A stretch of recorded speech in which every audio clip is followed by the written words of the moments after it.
এই জুমার নামাজ এটা ফজিলতপূর্ণ।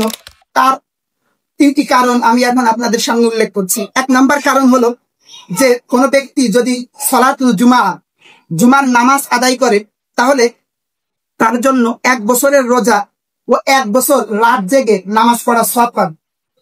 হাদিস শরীফের মধ্যে এসেছে যে কোনো ব্যক্তি যদি শুক্রবার অর্থাৎ জুমার দিন গোসল করে সঠিক সময়ে পায়ে হেঁটে, যানবাহনে করে না, পায়ে হেঁটে মসজিদে আসে, তারপর সে চুপচাপ মসজিদে বসে থাকে, এরপর সে ইমাম সাহেবের খুতবা শোনে এবং ইমাম সাহেবের সাথে সলাতুল জুমার নামাজ আদায় করে, তাহলে তার জন্য 1 বছর রাত জেগে নামাজ পড়ার এবং 1 বছর রোজা রাখার সওয়াব দেওয়া হবে।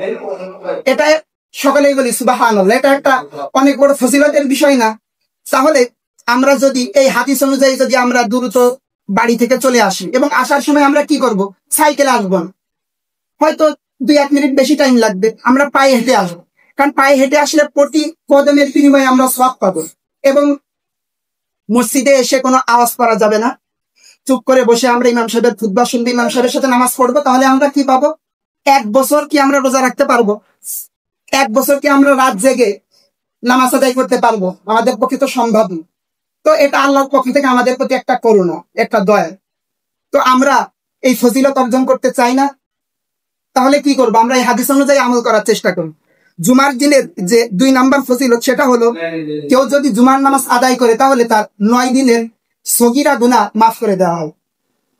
হাদিস শরীফের মধ্যে এসেছে আল্লাহ রাসূল সাল্লাল্লাহু আলাইহি ওয়াসাল্লাম বলেন, যদি কোনো ব্যক্তি শুক্রবার অর্থাৎ জুমার দিন গোসল করে মসজিদে আসে, এরপর সুন্নাত আদায় করে চুপচাপ বসে থাকে, তারপর ইমাম সাহেবের খুতবা শোনে, এরপর ইমাম সাহেবের সাথে নামাজ আদায় করে, তাহলে তার 2 জুমার মধ্যবর্তী সময় এবং অতিরিক্ত 3 দিনের গুনাহ অর্থাৎ সগীরা গুনাহ ক্ষমা করে দেওয়া হবে। এখন 2 জুমার মধ্যবর্তী সময় কয়দিন? 6 দিন না? এক শুক্রবার আর এক শুক্রবার, এর ভিতরে 6 দিন, তো শনিবার থেকে বৃহস্পতিবার, এবং এর সাথে আরো অতিরিক্ত 3 দিন, তাহলে কয়দিন হলো? 6 আর 3 9 দিন। তো এই 9 দিনের যে সগীরা গুনাহ, সেই সগীরা গুনাহ ক্ষমা করে দেওয়া হবে। সকলেই বলি আলহামদুলিল্লাহ।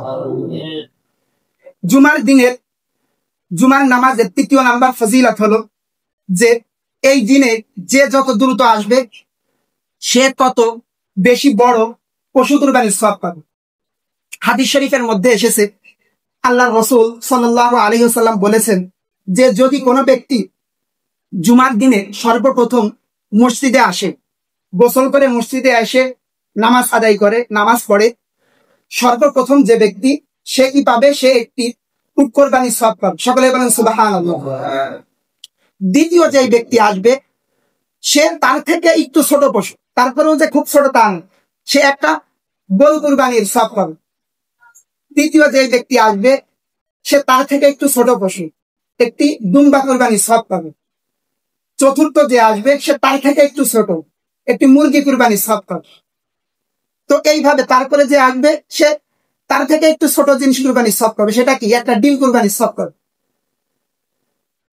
এরপর হাদিস শরীফে এসেছে যে এইভাবে যখন ইমাম সাহেব খুতবা দেওয়ার জন্য মেম্বারে উঠবেন, তখন ফেরেশতারা যারা এই যে এই কুরবানির সওয়াব লিপিবদ্ধ করেছিল তারা কি করবে? তারা এই খাতা বন্ধ করে তারা খুতবা শুনতে বসে যাবে।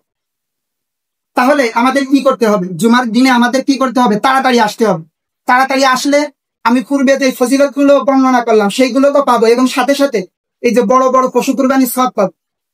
আমরা অনেকেই এমন আছি যারা কি করি, আমরা হয়তো পশু কুরবানি করার মতো ক্ষমতায় আমাদের নেই, সেই ধরনের সামর্থ্য আমাদের নেই।